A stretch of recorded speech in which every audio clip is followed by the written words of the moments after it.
Assalamualaikum warahmatullahi wabarakatuh. Kami dari kelompok 5 akan mempresentasikan hasil diskusi kami tentang asas-asas bimbingan dan konseling yang kedua, yang beranggotakan saya sendiri Revalin Masyarizana, Latifah Aris Lucia, Maldilah Fauzan, dan Suci Okta Primadani. Baiklah, materi pertama akan dibacakan oleh Suci. Kepada Suci dipersilahkan. Sebelumnya, terima kasih kepada moderator. Saya Suci Okta Primadani dengan NIM 22329151 akan menjelaskan materi tentang pengertian asas-asas bimbing dan konseling. Bimbingan yaitu proses pemberi bantuan yang dilakukan oleh orang ahli kepada seseorang atau beberapa orang individu, baik anak-anak, remaja, maupun dewasa, agar yang dibimbing dapat mengembangkan kemampuan dirinya sendiri dan mandiri dengan memanfaatkan kekuatan individu dan sarana, di mana dapat dikembangkan berdasarkan norma-norma yang berlaku. Konseling adalah proses pemberi bantuan yang dilakukan melalui wawancara dan teknik pengubahan tingkah laku lainnya oleh seorang ahli atau konselor kepada individu-individu yang sedang mengalami masalah atau klien yang bermuara pada teratasinya masalah yang dihadapi oleh klien. Bimbingan konseling merupakan suatu pemberi bantuan yang dirancang dengan memfokuskan kebutuhan minat dan isu-isu yang berkaitan dengan tahapan perkembangan peserta didik, suatu bagian penting dan integral dari keseluruhan program pendidikan. Azas-azas bimbingan dan konseling merupakan ketentuan-ketentuan yang diterapkan 6 bimbingan konseling. Dalam penyelenggaraan pelayanan bimbingan dan konseling, layanan BK kepada siswa berjalan dengan baik, serta sasaran atau tujuan yang diinginkan dapat tercapai, yaitu dengan adanya azas-azasnya. Sebaliknya, jika azas-azas dalam BK tidak dilaksanakan dengan baik, akan menyebabkan terganggunya kelancaran proses layanan, dan hasil yang didapatkan dari pelayanan tersebut tidak efektif. Baiklah, itulah materi dari saya kembalikan kepada moderator. Terima kasih kepada Suci. Materi selanjutnya akan saya bacakan sendiri. Pertama yaitu asas kedinamisan. Upaya layanan bimbingan dan konseling menghendaki terjadinya perubahan dalam individu yang dibimbing, yaitu perubahan tingkah laku ke arah yang lebih baik.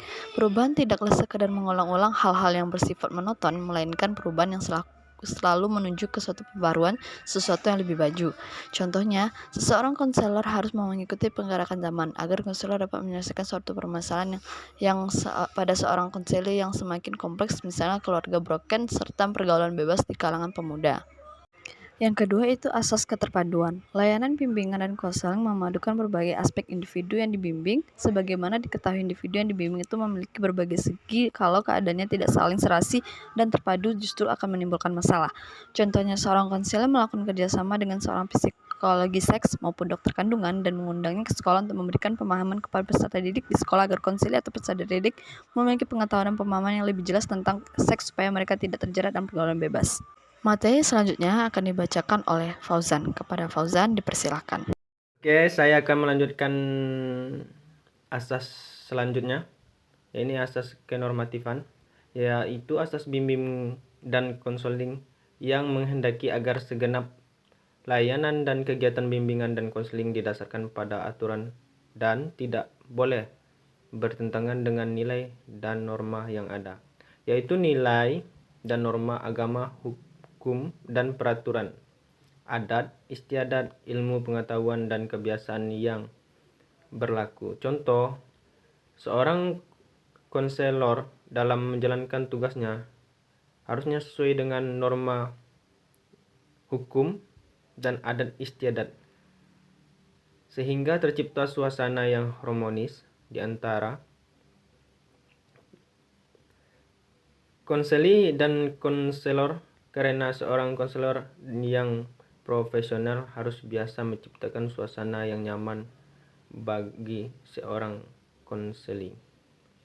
Yang keempat, asas keahlian, yaitu asas bimbingan dan konseling yang menghendaki agar layanan dan kegiatan bimbingan dan konseling diselenggarakan atas dasar akidah-akidah profesional. Dalam hal ini, para pelaksana bimbingan dan konseling hendaklah tenaga yang benar ahli dalam bidang bimbingan dan konseling. Contoh, apabila ada seorang konsel peserta didik yang datang pada seorang konselor Seorang konselor harus bersikap sebagai konselor, bukan bersikap pada seperti dokter maupun yang lain, yaitu memberikan sepenuhnya semua keputusan pada konseli. Terima kasih kepada Fauzan. Materi terakhir akan dibacakan oleh Latifah. Kepada Latifah dipersilahkan. Baiklah, di sini saya akan menjelaskan tentang azas alih tangan.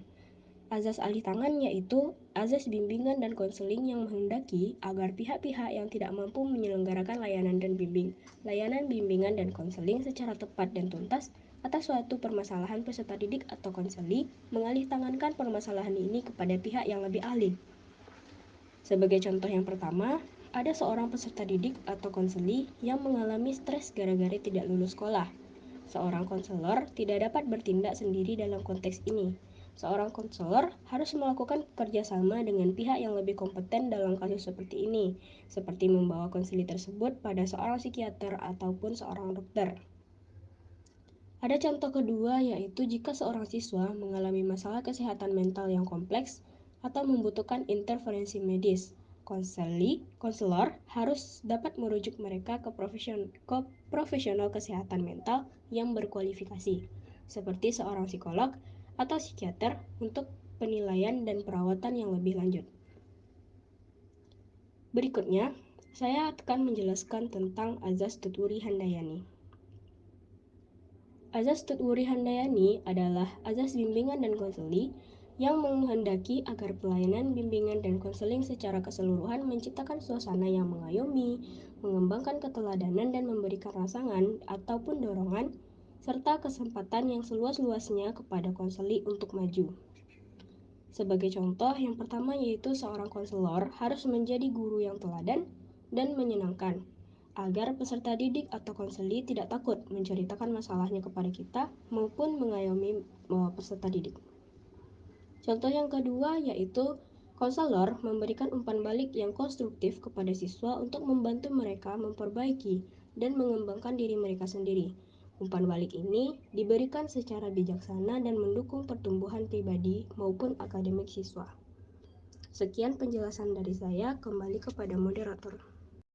Itulah presentasi hasil diskusi kami.